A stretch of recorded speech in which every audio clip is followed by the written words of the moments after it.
This is the Monday, August 7th, 2017 episode of the History Author Show. Visit our iHeartRadio channel or subscribe on iTunes to enjoy a brand new episode every Monday morning. Oh, New York ain't New York anymore. How I miss those old pals of mine. The sawdust is gone from the floor where we harmonize sweet Adeline. On the east side, west side, things ain't like before. There are tears in the eyes of the regular guys. Oh, New York ain't New York anymore. Germany's morning hate in this war takes the form of massed aerial attacks on the defences of London. So this is now a familiar sight and a familiar sound.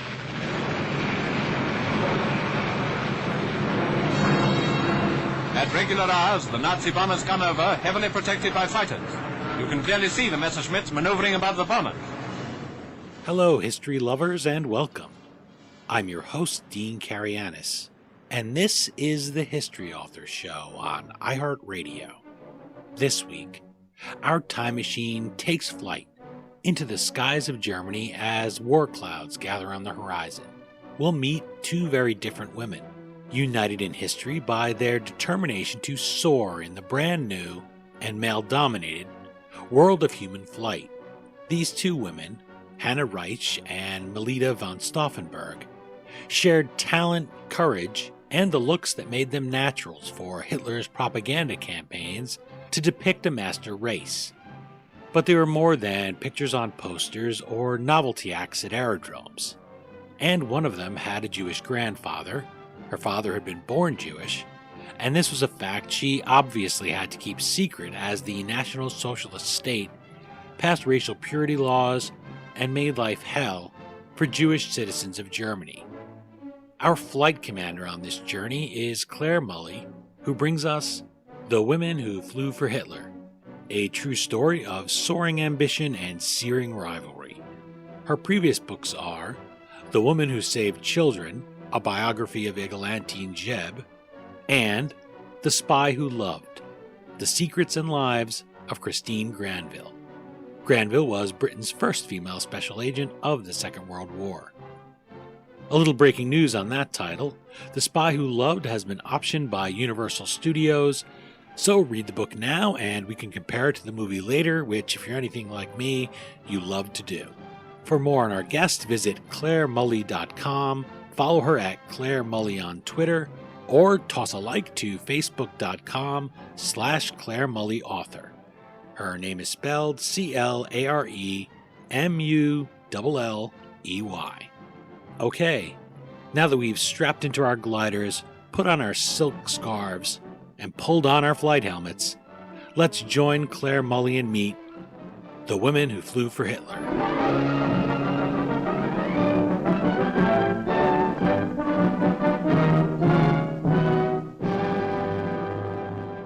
I'm joined on the line from the United Kingdom by Clare Mulley, author of The Women Who Flew for Hitler, a true story of soaring ambition and searing rivalry.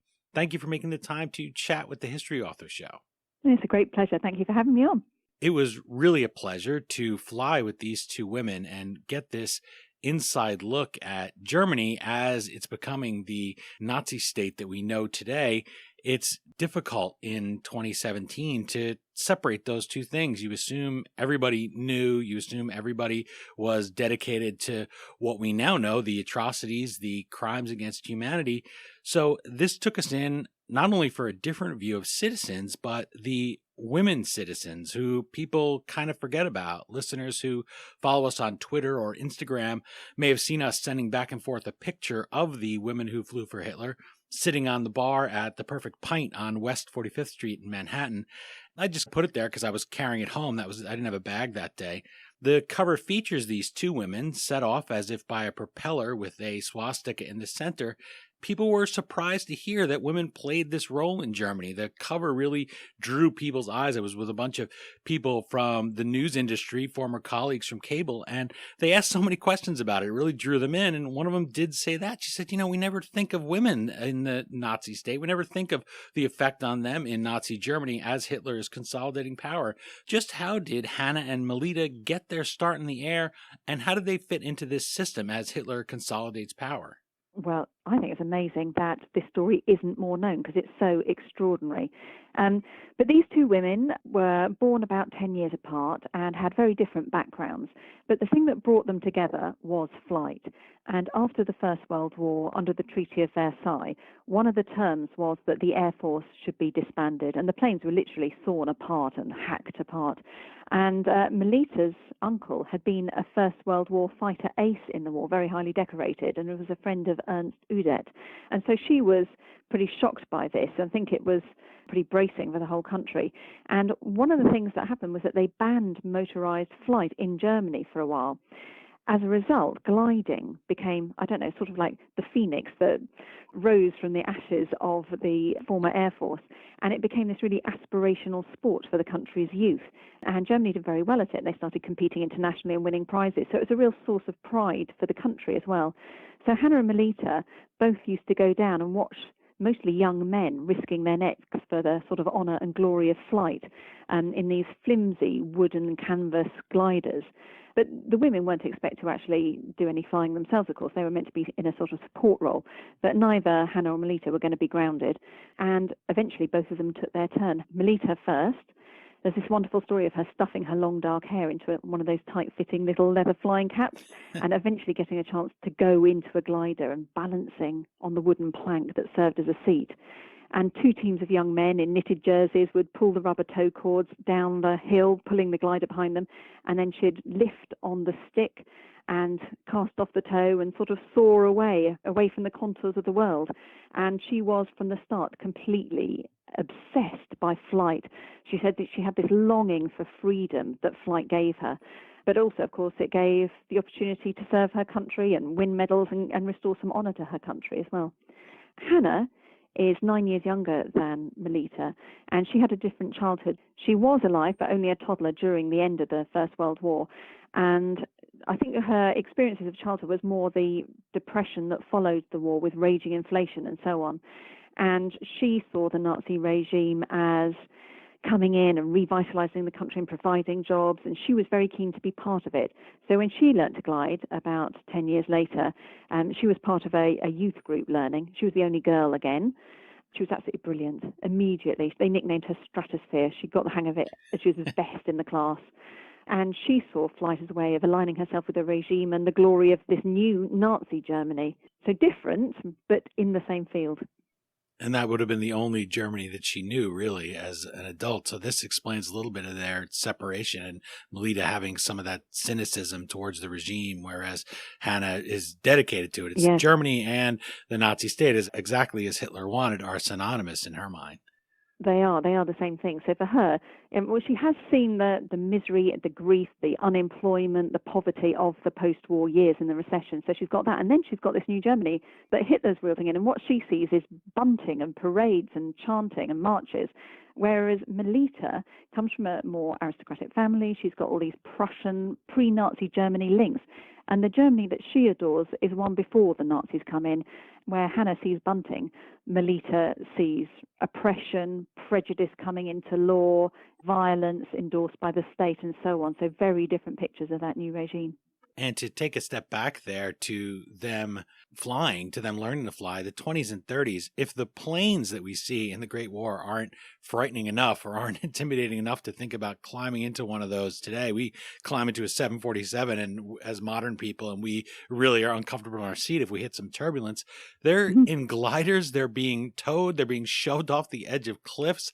It's amazing. And as they're developing technology later for the Luftwaffe, I believe it's Melitta who's taking those nose dives for the bombs, something that the Nazis innovated with. And there's a man that comes, I guess, a general, I suppose, you name him, of course, in The Women Who Flew for Hitler. But he's saying, who is that pilot? Why is he doing that dangerous thing? And of course, he thinks women can't possibly be flying. It never occurs to him. And then she lands and gets out of the plane, and he's just shocked. I guess it's a Stuka, maybe, is it? Yeah, that's right. It's a Junker 87 Stuka dive bomber. Yeah, they're both incredible pilots. And so Melitta she worked on the development of dive sights and dive brakes, that sort of thing. So she's developing this plane, the Stuka, that is really what makes the Blitzkrieg so effective and so terrifying. They're the planes that came screaming down. They had sirens on the back of their wings, so they emitted this terrible noise as they came in, terrifying the people below that they were firing at. They would come in as bombers as well. And she developed the mechanics of that plane. And what she would do is undertake these near vertical test dives down, and sometimes the pressure involved in taking such a dive would be enough to make pilots black out, so they would actually lose consciousness. But as the plane comes in towards Earth, they slow naturally, the air pressure increases and so on, and they would hope to regain consciousness before they pulled out. But a number of them didn't, and there were a huge number of fatalities on this test program. To do one of these dives was considered, very courageous. But to go back repeatedly as part of the development program and retake these dives was considered heroic. And Melitta didn't just do one or two. She would do up to 15 of these test dives a day, then go back to the drawing board because she was the chief engineer and do the workings out herself. None of the other engineers did their own tests. And then she'd go back and do some more dives. So she would do over 2,000 of these during the year. It was absolutely unheard of. And the Nazis were so astounded that she was a woman, they started postulating perhaps maybe blood was different and that meant it was thinner and they didn't black out so easily, or perhaps this, that and the other. Always looking for biological determinism in it, But no, she was just absolutely determined. Of course, there was a very strong reason why she was determined to make herself uniquely valuable to the regime. And when reading this book, by the way, with two characters that in the beginning, okay, they're both on the cover together, The Women Who Flew for Hitler, they can maybe blur together until we get to know them.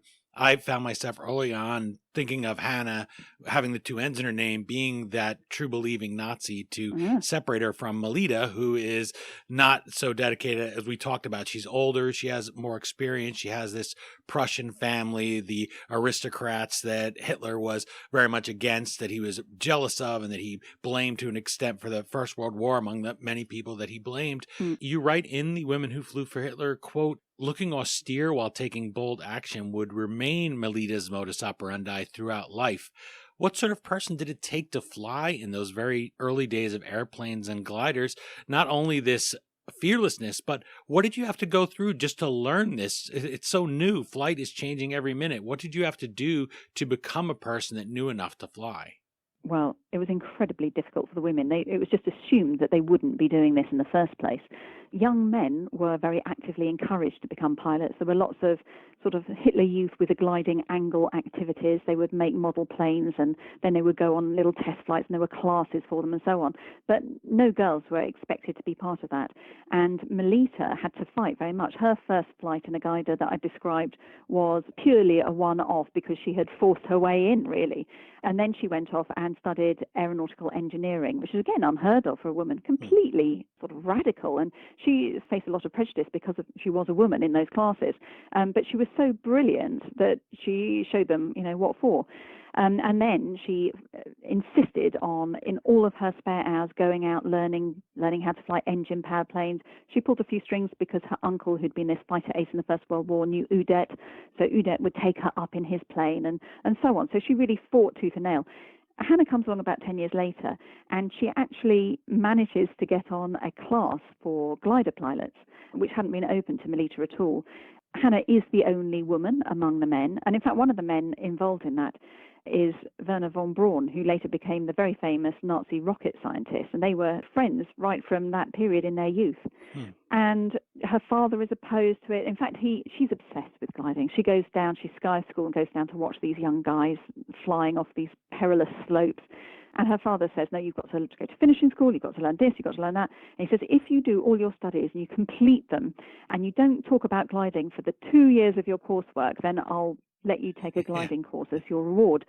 He thinks, of course, she'll just forget about it in that time, move on, get interested in boys or whatever. But Hanna takes him at his word. So she works pretty hard for her and manages to pass her courses. And then she says, I'm ready for my reward. So he says, I've got you this fabulous gold watch. And she's not having that.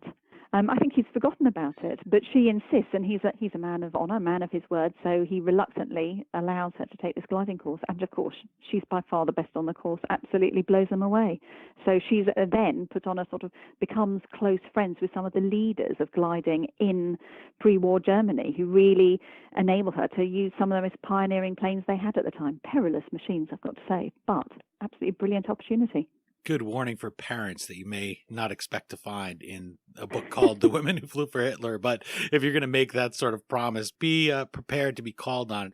And maybe that's a good test, because it really did show how passionate she was about it. It wasn't something she just enjoyed sitting out and watching the birds and watching the planes, and she would eventually grow out of it. This really was a calling and a passion for her. Yeah, both of them were completely fanatical about flying, and both of them were absolutely brilliant pilots, as well as real patriots with a strong sense of honour and duty. That they shared. In The Women Who Flew for Hitler, you lay out some of these parallels as those about their passion between Melitta and Hanna. One is that both have incidents where they're forced to land across the German border, a potential international incident. And this is something that you write about very dramatically in the book. You could really feel you're in the cockpit there and saying, you can't see through the clouds. Where am I going to end up landing? It's really a potent moment. They're both potent moments. What were the consequences for them? And how did they manage to keep on flying after doing something that was such a dangerous thing? Well, this is, for both of them, they're separate incidents. I mean, their life is full of drama, I must say. But anyhow, these incidents both take place as we're moving towards the war, and crossing international airspace was considered, a terrible thing with huge repercussions. So Hanna is out gliding in a brand new pioneering glider, and she goes high. She actually sets a world record on this flight she takes for women's endurance, I believe. But she gets carried away. She goes over the Alps and she's in the mountains, and she suddenly realizes she's got to land, and she ends up coming down across the border. And when she gets there, she's been forced down in a hailstorm. Terrible conditions. The glider is fairly pitted. She's only wearing a light summer dress because she'd left Germany in the afternoon when it was bright and sunny and hadn't foreseen this terrible storm. So she's frozen, she's blue, she staggers away. She manages to land on a slope near a resort where there have been skiers. She staggers into the hotel and manages to call a friend, who comes over secretly in his plane, also crossing the border, to drop down a tow rope for her. And she just gets everyone on side in the hotel. So all the former skiers, all the staff get out, and they hook up her glider, and they help tow her off. They fix it up to the plane and so on, and they get her away. And she gets away with it. She's got lots of friends in high places. Really, she's seen as a sort of a champion and a brave woman. It's okay, thank goodness. For Melitta, it's a very different story. She is out flying a rather older model of a plane. She gets, again, caught in some storms, and she lands on the wrong side of the border. She doesn't know where she's landed. She calls to a couple of guys to help her, and when they answer her in French, she's like, oh my gosh. So she's running very low on fuel, but she manages to take off and just gets enough height to go over the border fence, and goes on for a couple of fields and then crashes into this field. It's a ploughed field, but unfortunately it's dark and the ruts are running the other way, and the plane overturns and she's caught down in a ditch, and she just feels the last bit of fuel that was in the tank running over her body, and she's stuck there.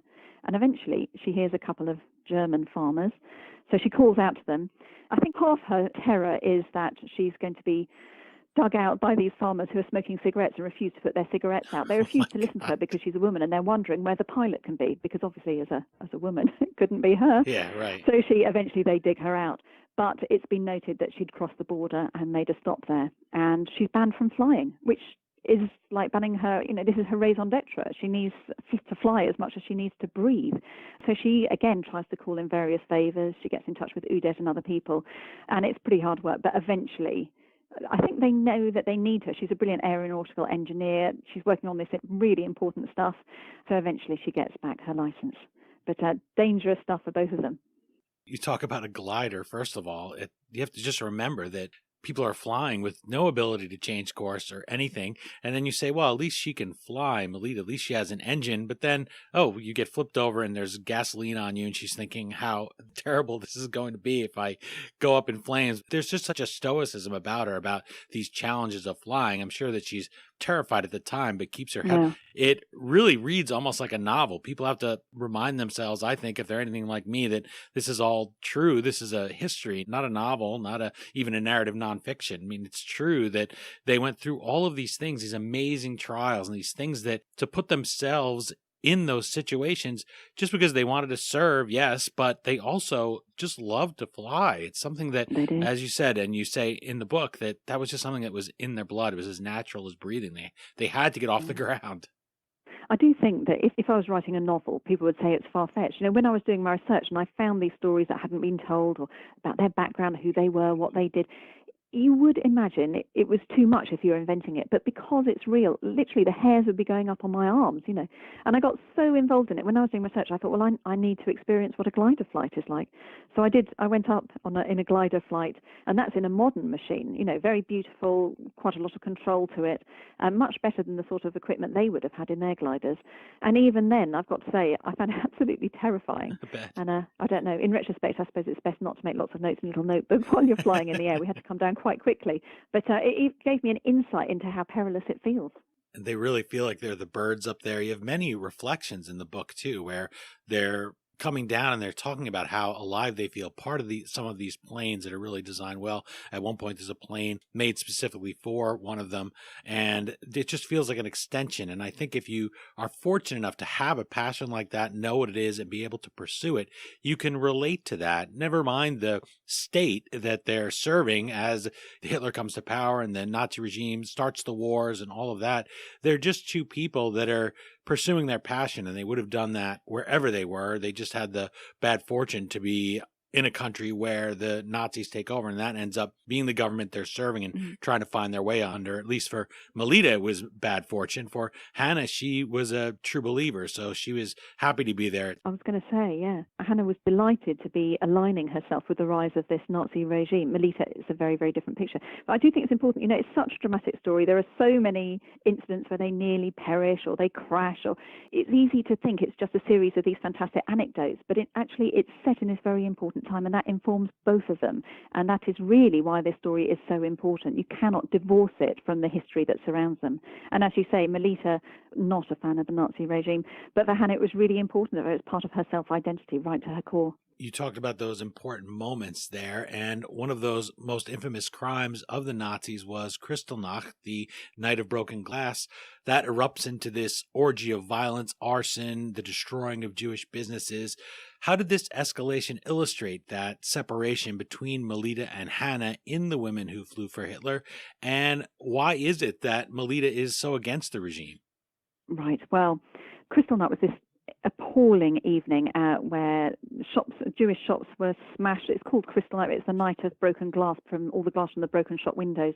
Synagogues were burned, and also there were a number of murders as well. People, you know, old couples dragged from their houses in their nightwear because it was evening time, and beaten up, spat at, and worse on the streets. Just dreadful. And Hanna happened to be out on a work party that evening in a town, and she witnessed some of these events. And some credit to her here. She is horrified at witnessing the violence. And at one point, she shouts out to a group of youths. She says, "This is dreadful. If the Führer knew, he would be appalled by your behaviour. Someone get the police." And some of her colleagues have to pull her away, quieten her down, because they know very well this is unofficially sanctioned by the state, even encouraged. And so later she gets reprimanded. But she is such a useful pilot to them at this point that the regime lets her off. I think anyone else would probably have, you know, been arrested, severely disciplined. But Hanna gets let off. But after that, she never again vocalizes criticism for their regime. So I think perhaps it's worse that she knows that this is wrong and yet is prepared to justify it, make excuses in her mind. It almost makes it worse than had she have just been a sort of blind thug in the first place, which she's not. She chooses willingly to look the other way. Melitta has a very different response. Part of her family background is, although she was raised as a Protestant, her father had been born Jewish. And this only becomes relevant to the family in 1935 when the Nuremberg laws come through that enshrine racial prejudice in German law.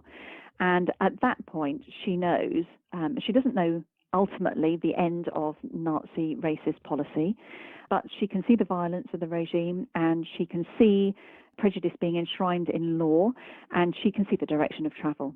So at this point, she knows that she is against this regime, but she also knows that she and her family are in danger. And so she decides that what she's going to do is make herself, and that's why she works so hard with the Stuka dive bombers. Nobody else can do the work she's doing, the engineering work and the test dives. She's a unique, and she is therefore uniquely valuable to the regime. So she applies for this equal to Aryan status, it's called. And she uses her value to the regime as a way of protecting herself and also the lives of her family as well. So when they eventually, some years later, give her this status, she actually rejects it because she will only accept it if it's for her entire family. So she's sort of done a deal with the devil, if you like, at this point. So very, very different perspectives these women have. We spoke a little bit about that offer of near Aryan status and also that idea of people saying who are true believers, if only Hitler knew about this, if only the Fuhrer knew. In Nathan Stoltzfus's book, Hitler's Compromises, Coercion and Consensus in Nazi Germany, if listeners want to go back and hear that in the archives and get an idea of how there really is this seduction of the German people, that Hitler wants to do something with them, and he does want to separate himself from these acts of violence, so that people are looking at him as this cult of personality figure. And when anything is going wrong in Germany, when there's violence or whatnot, people say, well, if he knew, he wouldn't put up with this. He must not know. Someone has to tell them. And in fact, there's one part where Hanna does go and try to tell him about something, and Hitler really doesn't want to listen, and she's just shocked because she was just so sure that if she could just get to him and tell him, he would of course agree with her. It's a fascinating study of the regime to look at it from her point of view. As you said, it's not possible, and we don't want to divorce it from what's happening here, but when you see her sitting there with Hitler and she's telling him it's about introducing suicide bombers, and he doesn't want to do that in planes, and he says no, that's not, it's a waste of the German people. It's another thing in Professor Stoltzfus's book, that he has kind of a limited resource in the German people that he wants to conserve. He doesn't believe in them committing suicide. And she's just so shocked because she has this mental image of Hitler that if he knew, he wouldn't be doing these things. And that's why after there are these atrocities, they all come to light after the war. True believers like Hanna refuse to believe them. They say, well, Hitler couldn't possibly have known, he wouldn't have allowed it. But Hanna herself has access, doesn't she? I mean, towards the end of the war, she and Melitta have a mutual friend called Peter Riedel, he was a pre-war gliding world champion. He's a very well-known celebrity, and he's been an air attaché for the regime in America and then in Scandinavia during the war. And while he's out there, he gets access, or he gets given by a resistance group, some papers which show photographs and facsimiles of orders signed by Himmler for the Majdanek concentration and extermination camp. And he takes a copy of these papers, he smuggles them in his diplomatic bag to Germany when he comes back, and he confronts Hanna with it, because she says, oh, I've had a wonderful dinner with Himmler, it was great. And he says, this is your Himmler, look what he's doing. And she absolutely refuses to believe it.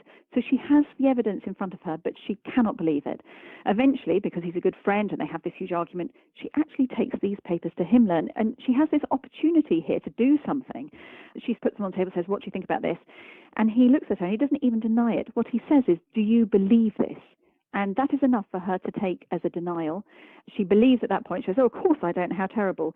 And 10 minutes later, they're talking about his choice of crockery.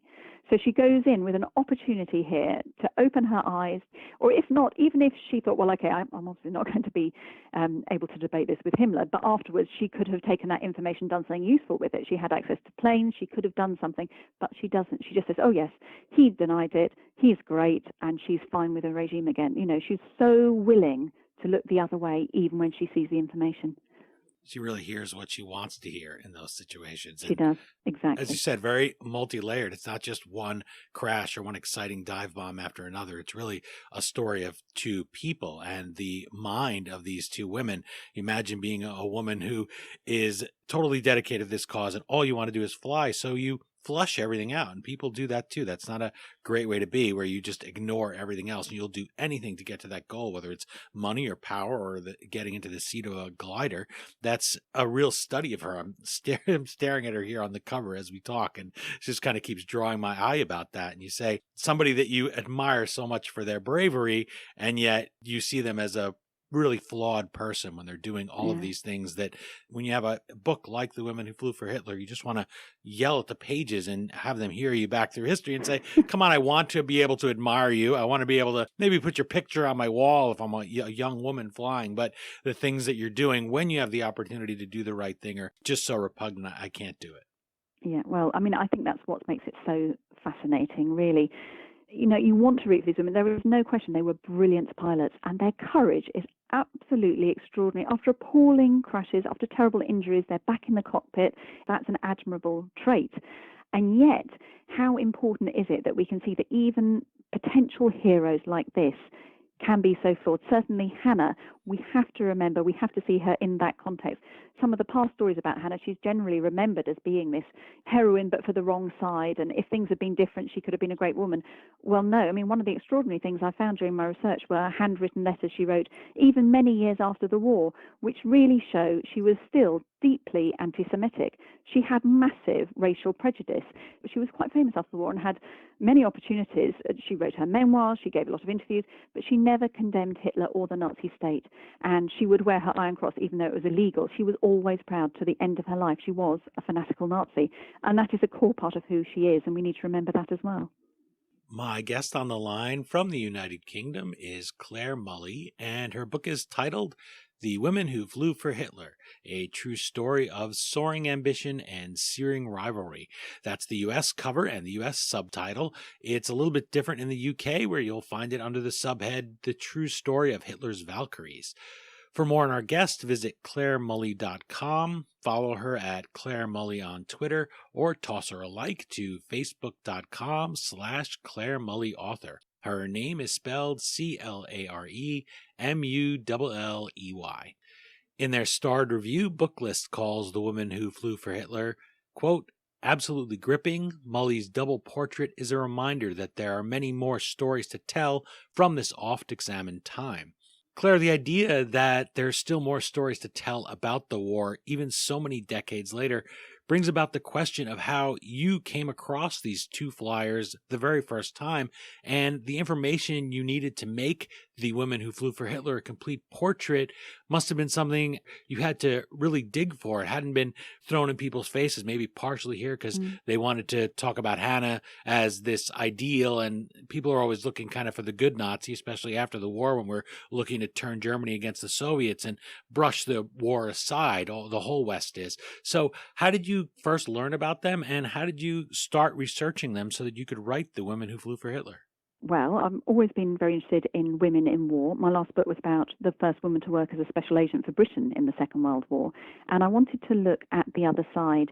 In some ways, it's fairly easy to write about a great heroine we can all back. It takes something slightly different to look at, how did Hitler manage to harness all these resources in his country to support his terrible ends, and that's something we need to understand as well.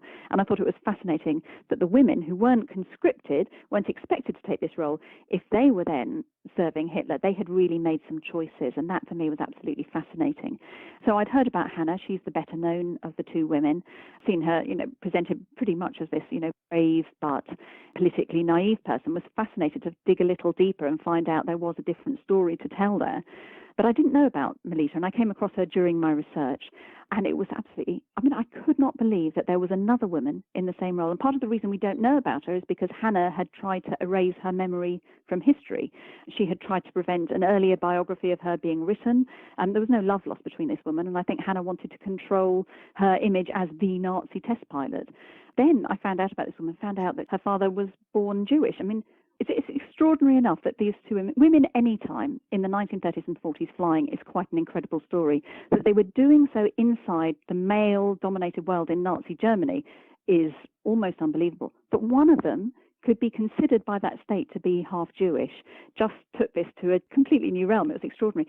But of course, she's not really been looked at that much. So I was really lucky that I managed to get in touch with some of Melitta's relatives in Germany, and a couple of people a couple of German war historians who had done some work on her as well.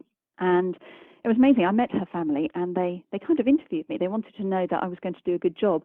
So the first meeting, I was one side of a table, and they were sat on the other side, and they were asking me these questions. And eventually, after a couple of hours, they said, "Okay, we trust you to do a good job." And they opened up their family archive, and they had all these incredible papers in there, letters and photographs that no one's seen. And one of the documents, the one that really was astounding for me to find in my research for the book, was Melitta's handwritten 1943-1944 diaries, in which she talks about some of the most important events, some of the most famous events of the war, which films have been made about and so on. And here is a new, completely unseen record of that event, written from the perspective of a woman who was right at the heart of things. Absolutely fascinating to have those details. Imagine getting those in your hands. That's a moment that I think every author dreams of when they write history, right? You can have a diary by one of the figures, because she is forgotten. And even today, when people read the book, they're still drawn to Hanna, because I guess it's a combination of just this really big PR campaign she does for herself, and also the fascination with the idea that she's a Nazi. So people are fascinated by them. But the New York Post review that they wrote was very praiseworthy, but it focused almost exclusively on Hanna.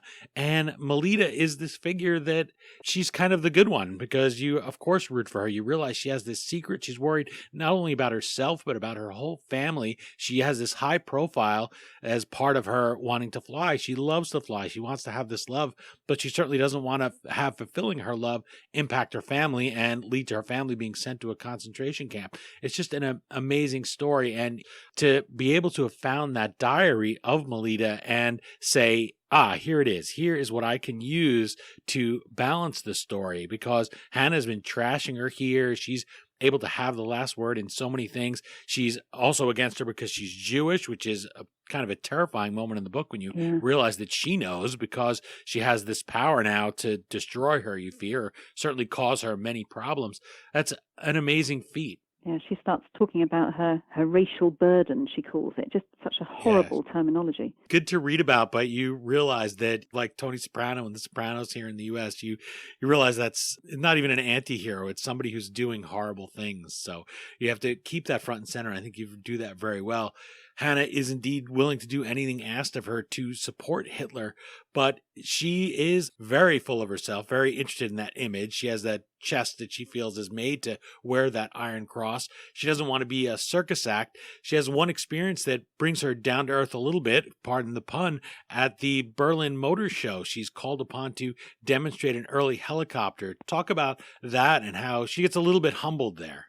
Well, she's meant to be the star attraction at the Berlin Motor Show in 1938, which is a very prestigious event to which a large international audience has been invited, and Hitler wants her to really make the headlines around the world. So she's already been the first woman to fly a helicopter. She now becomes the first person in the world, male or female, to fly a helicopter inside a building. Just incredible, really. It's the great Deutschlandhalle that was built for the 1936 Olympics in Germany, and she gets in her machine and she flies it, loops around the auditorium close enough to blow all the gentlemen's hats off with the propellers, and then she brings it down to land in the center and steps out doing the Nazi salute. And they're expecting it to be such an incredible spectacle. But in fact, people don't really understand how important it is, what a difference a helicopter is to a normal plane. In those days, it looks quite like a plane. The propellers are on to sort of scaffolding towers where the wings would be. So it looks rather more like a plane than what we would consider a helicopter today. It's called an autogyro. And they're not quite so impressed as she would have hoped. But she manages to pass off the blame onto Ernst Udet rather than taking any of it herself, coordinating the spectacle. And her role itself was fantastic.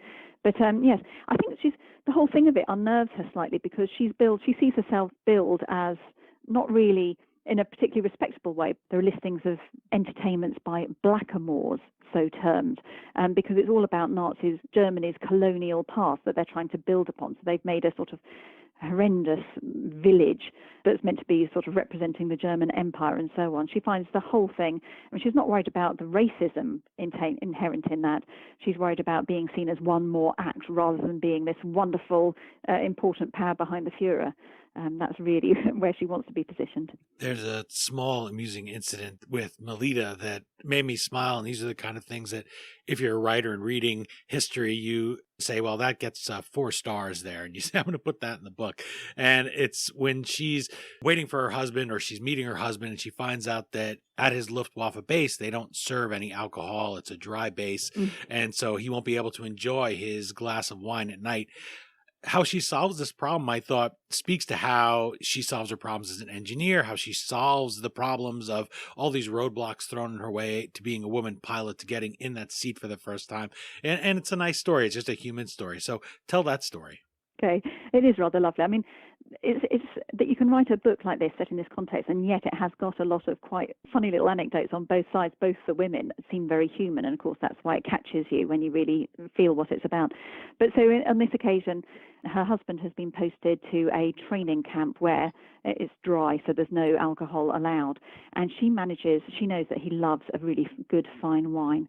So she manages to get herself posted out to the nearest city to give some talks or to do some work on engineering out there.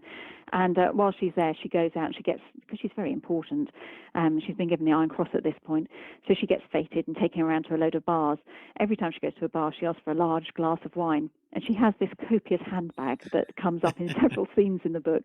And it plays these wonderful roles throughout her story. And in this case, she's got some empty bottles hidden in her bag. So whenever the gentlemen go to the toilet, she just pours all of her wine into a little filter into the bottles and then carries it off to the camp for a night of romance with her husband. Just marvelous. Just picturing her there. Look at her on the cover of the book, and you can just see that, or the pictures that are in the book.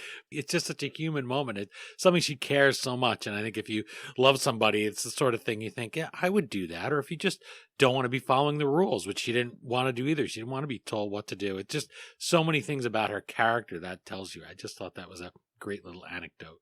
Students of the Nazi era will recognize that Melitta, speaking of that husband, her married name is von Stauffenberg, and that is related to Claus von Stauffenberg, who headed the Valkyrie plot to kill Hitler, had a key role. How is she connected to the Count exactly, and what were her thoughts as they ramp up to taking out Hitler? Well, she's very involved in all of this. Her husband is called Alexander von Stauffenberg, and he has a twin called Berthold von Stauffenberg. And they had a younger brother called Klaus, very famous for the most well-known attempt to assassinate Hitler. And Melitta's husband, Alexander, he's a very gentle person. He's a poet, a historian, an academic, not a natural soldier at all. And she spends quite a lot of time trying to get him reposted away from the front. Klaus is a natural soldier, a brilliant soldier, and he disapproves of her machinations on behalf of his older brother. But she does manage to get Alexander posted to Greece and different places which are less dangerous. But Klaus is in and out of Berlin more often, and she's very close to him as well. They're very good friends. And the wonderful thing is her diaries actually covered this period. So we see that in the weeks and the days before the Valkyrie plot, while he is coordinating things, she is meeting with him more and more frequently. And one of the things she does is she provides a safe space for the conspirators to meet, to work on their plans, because she, as an important test pilot and engineer, has been given access to a yacht on the Wannsee Lake, which is in central Berlin, for recreational downtime. And this yacht on a lake is somewhere that nobody can overhear them. It can't be bugged. They know they're completely private. So she finds that all of a sudden she's taking Klaus and Berthold and the other conspirators out sailing, clearly not for the fun of sailing, because this is just weeks before they attempt to take Hitler's life. And in fact, 2 days before the assassination attempt, she is staying overnight in Klaus's Tristanstrasse flat in central Berlin, which is really conspiracy HQ at this point. So there's no question that she knew what was going on. Later, one of her friends who survived the war did say that Melitta had told him that Klaus had asked her to fly him to and from the Wolf's Lair, which was Hitler's Eastern Front HQ, where the assassination attempt was going to take place. When it came to it, he actually found a different way to get in that would arouse less attention, so he used that. But she was clearly there all alongside in the work on this plan. And of course, we tragically know that that plan failed. Klaus did manage to set the bomb off in the map room very close to Hitler, but unfortunately the big oak table blew up and effectively acted as a shield to prevent Hitler from being killed, although he was slightly injured. And Klaus didn't know he was dead and got back to Berlin, and over the next 12 hours, unfortunately, things went awry and he was dragged down and executed. And of course, there were repercussions hugely. They arrested thousands of people. It was an opportunity for them to arrest all sorts of people, whether or not they were arrested because of their connection to the plot, but just because they were seen as potentially against the regime. And Melitta and her husband, who was actually in Greece, miles away, both of them were arrested. And, well, without giving the whole plot away, she actually manages to talk her way out of imprisonment and dedicates the rest of the war to working on behalf of the rest of the family members from the von Stauffenberg family, including Klaus's 4 young children who had been arrested as well and separated from the rest of their family, his widow, who's in solitary confinement in a concentration camp. When I think of my image of Melitta, it's one of her friends described seeing her. She did her full day's work doing her engineering and her test flights, and at night she would go onto the airstrips with a shotgun and shoot rabbits. And then she would kill them and cure them, and she would take them and bed linen and biscuits, anything she could get her hands on, and fly over to the prisons, the different concentration camps, and drop down whatever she could to try and help the prisoners survive, and giving them both physical help with food, but also sort of moral help, that they hadn't been forgotten. If she couldn't land, she would just circle over the camp so that they could see her and know that someone was working on their behalf. And just the most incredible woman, incredible story. And of course, we have these 2 women, one of whom is involved in the most famous plot to try and kill Hitler. The other one actually tries to save his life in the last stages of the war. So when I was researching it, I had this image of sort of like a strand of DNA spiraling upwards, or perhaps 2 different aeroplanes spiraling upwards, because they're almost doing this dance. They know each other, they work at the same airfields, they're meeting at the very prestigious Berlin Aero Club, but they're on opposite sides of the war, really, and their stories sort of intersect and separate again throughout. It was a beautiful thing as well. Yes, it's a mirror there. I was going to say my next question. Here you have Melitta offering to fly a conspirator into the wolf's lair and help him to kill Hitler.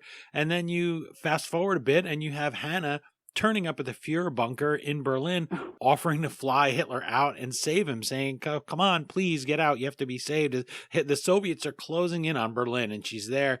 Again, a complete evil mirror of the other side, where she's risking her life, Melitta, to bring comfort and save the lives of people in the camps and try to end the war by killing Hitler. And then here you have Hanna, who is trying to save Hitler, trying to prolong his life, trying to help him to continue the National Socialism that she is a true believer, a fanatical believer in at that point. That's an insane moment. These 2 women are so connected here to so much that's going on in those 12 years of the Nazi regime. Talk for a moment about Hanna in the Fuhrer bunker. What is that moment like? And is that something she talked about frequently, or did you have to dig that up in your research? The book is full of these incredible stories, but this is another of them. So she has a very close friend of hers called Robert Ritter von Greim, who coincidentally was the first person to ever take Hitler up in an aeroplane in 1920. Anyhow, he gets called to Berlin in the very last stages of the war. This is now a besieged city with a Red Army encircling it. And Hitler calls him into the bunker to receive last orders. He doesn't know what they are. In fact, he's going to be promoted to become the last head of the Luftwaffe, although the Luftwaffe is so destroyed at that point. It's kind of a ridiculous, it's lunacy to risk another life to bring him in. He could have said that over the phone. But anyhow, von Greim is going in, and he asks Hanna to go with him because he knows that she is a brilliant pilot and she knows the airspace above Berlin very well.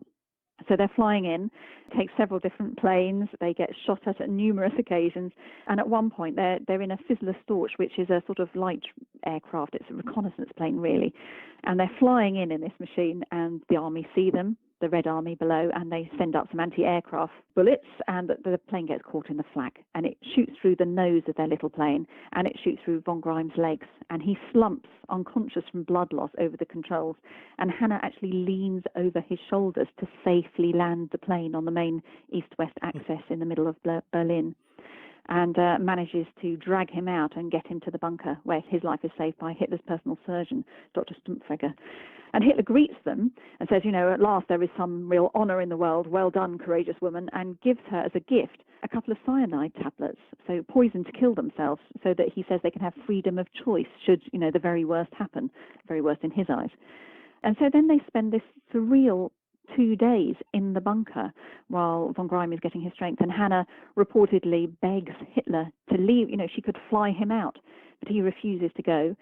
And she meets all these, she meets Eva Braun, who's there, and the children of Joseph and Magda Goebbels. They are there with their 6 children in the bunker.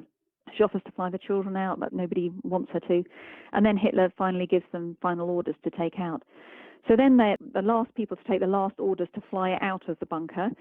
And they're also given a couple of other things. Joseph and Magda Goebbels give them their last letters to Magda's older son by a previous marriage, which she takes. And Eva Braun presses a last note for her sister into her hands. So she takes that. And for all Hanna's talk of honour and duty, which is her constant refrain to justify herself, she can't resist taking a peek at these letters. And she's kind of okay with the Goebbels letters, but she doesn't much like Eva Braun anyhow. She thinks she's a bit jumped up. And she reads her letter and she thinks it's embarrassing that she shouldn't be allowed to fall into, the great history of the Nazi state that will follow. So she tears it up and throws it out of the aeroplane. So we don't have that document. Oh, my gosh. But it's this, extraordinary that they managed to get out again as well, which they do. But the war ends just a few days later. And just after they leave the bunker, that's when Hitler marries Eva Braun. And then, of course, they take their own lives. So they're right there. These key moments throughout the war, they're right there as witnesses. It's amazing. Oh, and you asked about how I accessed that story.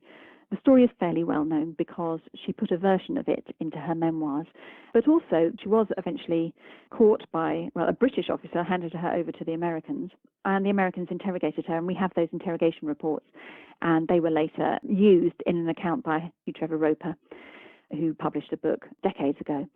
And she actually took great issue with his using her words, and she said that it wasn't what she said and so on. And I've checked it against the original reports, and he did quote very accurately. And she said those reports, she never signed them herself. But, this is not a witness statement in a law court. These are interrogation reports. You don't generally ask people to sign them off. They are considered true because they're verified by the American officers taking the reports down. So I don't think she has a case to stand on then. So I think we can accept that this is the version of events that happened. I jotted down when you said that the book is full of these incredible stories. That's certainly true. We've only scratched the surface here, and I hope people will be tempted to buy the book by all the things that we have hinted at here. There's so many stories we haven't really even touched on. Melitta and the many years. I mean, she has to live years under this with this secret that she has a Jewish grandfather. Her father was born Jewish. We also mentioned that there are indeed many books on the Second World War. So in closing, I wanted you to make a pitch to our listeners. What have you done as an author? What were your goals as an author to make picking up The Women Who Flew for Hitler something that will give the reader a fresh bird's eye view of this conflict and these 2 women? Well, there's a number of things, I think, incredibly, that I've been fortunate enough to be in a position to tell this story because it does give us a different perspective on the war. For a first thing, it looks through women's eyes. And there weren't very many people. I mean, there are obviously female civilians. We have some of their stories, and some of those books are very powerful. But we don't have any other female pilots. And the only books we had are Hanna's memoirs, which were translated. There's very little on Melitta at all. This is not an attempt to look at good Nazis. I hate that phrase. And it's not an attempt to look at nasty women. It's trying to look at 2 very real women whose different beliefs, decisions, and actions place them on opposite sides of history. That's what makes it so fascinating. It's about looking at the grey. They were somewhere between complicit and culpable. They weren't actually there at the camps doing the terrible stuff themselves, but equally they had some knowledge about it and they made choices and they compromised. So this is about real lives, and that's the fascinating question, isn't it? What would we have done in those positions? Well, here we are able to look at that to some extent. But the other thing, the thing that this book gives us with real clarity is this incredible story. Here is a regime that bases a lot of its policies on the biological premise that the position for women should be the domestic sphere, Kirche, Küche, Kinder, church, cooking, and children, and yet gives its highest honours to 2 women in this very masculine world of flight, especially test pilot flight, with pioneering, not fully developed equipment. And this regime had no place at all for Jews. And yet, one of those women was considered by the regime to be Jewish and still given, both of them were given the Iron Cross, highest honours. It's just an extraordinary story. Certainly is, and I want to thank you so much for coming and chatting about the women who flew for Hitler. I have to thank MC Fontaine of the Bletchley Park podcast for putting the book in my hands. I saw it on his Facebook page, and I was writing him an email saying, you have to put me in touch with this author, just as he was writing me an email telling me to to get in touch with this author. So I think that was certainly destiny. A string of destiny runs through the women who flew for Hitler, so I hope that we're doing our part to share this story, to share this view of these two women. Thank you so much for taking the time to chat with me about them. I wish you the best of luck with this book. Thank the you. Sign of a good book is that I feel a little bit scared that I might never have read it. So that's certainly how I feel about this one. I'm really happy that it was put in my hands. Thank you so much. It's been really good talking to you. Thank you.